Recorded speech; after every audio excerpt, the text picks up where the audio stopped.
C'est un vieux Bruno Mars, vous amis. Enfin, un vieux. Oui, mais ça me plaît aussi, ça me va. Ça vous aimez bien? Oui. Alors Bruno Mars, et pourtant on va revenir sur Terre avec la victoire de Thomas Coville. On vous en a parlé dans le journal. Mais là on a un petit peu plus. Ouais, c'est la belle histoire. C'est la belle histoire le jour de Noël pour Thomas Coville qui a donc pulvérisé le record du Tour du Monde en solitaire. 49 jours, 3 heures, 7 minutes, 38 secondes. Il a raboté l'ancien record de Francis Joyon de 8 jours. Ça fait beaucoup. On va regarder les dernières images. Donc, c'était hier. Le voici au large de Ouessant, accueilli par un hélicoptère de la Marine nationale. Alors, au moment de couper la ligne d'arrivée virtuelle, il a parcouru près de 53 000 kilomètres. Et pour le marin français, ce record, c'est un peu l'histoire d'une vie. Il l'avait déjà tenté 4 fois, 2 abandons, 2 tentatives sans record. Mais il a enfin réussi son pari. L'expérience, la pugnacité et aussi un bateau puissant équipé de foils. Vous savez, ce sont ces appendices latéraux qui permettent de surélever le bateau et de lui faire gagner de la vitesse. Par instant, on a même l'impression que le bateau vole. Et Thomas Coville est actuellement toujours en mer. Il est attendu dans la matinée dans le port de Brest. Bain de foule et vague d'émotions garanties pour le marin français.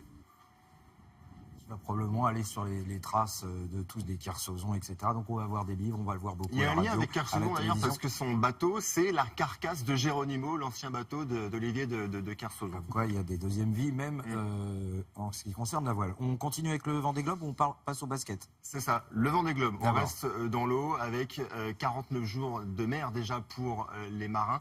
Nous, on va s'intéresser à l'un d'entre eux, Monsieur Attanasio, qui a connu un Noël bien particulier. On va regarder ça, on appelle ça un Noël musclé pour le marin. Qu'est-ce qui s'est passé?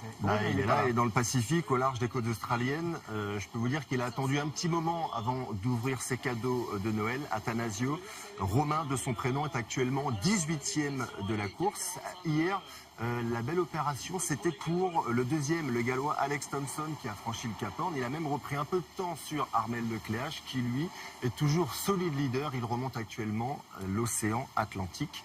Lui aussi a une allure record. On sait que lorsqu'il avait franchi le Cap Horn il y a 3 jours, il avait 5 jours d'avance sur la marque de référence établie par François Gabard. Donc ça nous promet encore un record. Et donc on vous l'annonçait, basket, et là on va du côté des États-Unis parce qu'en gros il n'y a que qui bosse. Ben oui, c'est assez calme sur la planète sport, on va pas se mentir, mais il y a quelques irréductibles qui continuent à jouer. Les basketteurs du championnat américain notamment. Nous on va s'intéresser pour commencer au plus célèbre d'entre eux, Tony Parker, qui affrontait hier les Bulls de Chicago.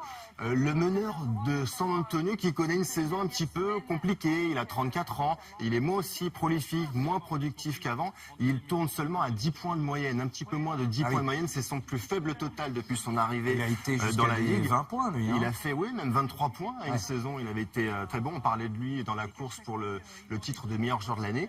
Hier, il a inscrit 13 points, dont 11 dans le dernier quart-temps, lors de la victoire de son équipe 119-100.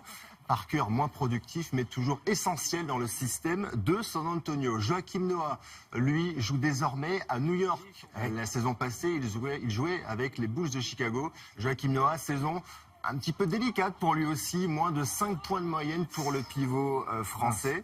Ce sont des images de la défaite de son équipe face aux Celtics de Boston. Boston qui s'est imposé au Madison Square Garden, donc à New York, 119-114.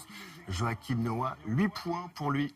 Alors c'est le début de saison, c'est un diesel, Joakim Noah, faut qu'il trouve son rythme physique. Après ça va aller mieux, mais les Français, ces 2 Français historiques, ces cadres, sont pas encore à la fête.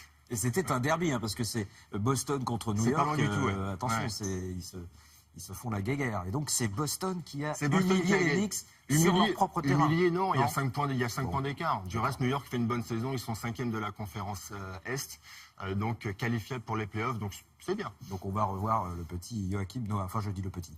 2m13. Voilà, le petit 2m13. Merci beaucoup, Arnaud.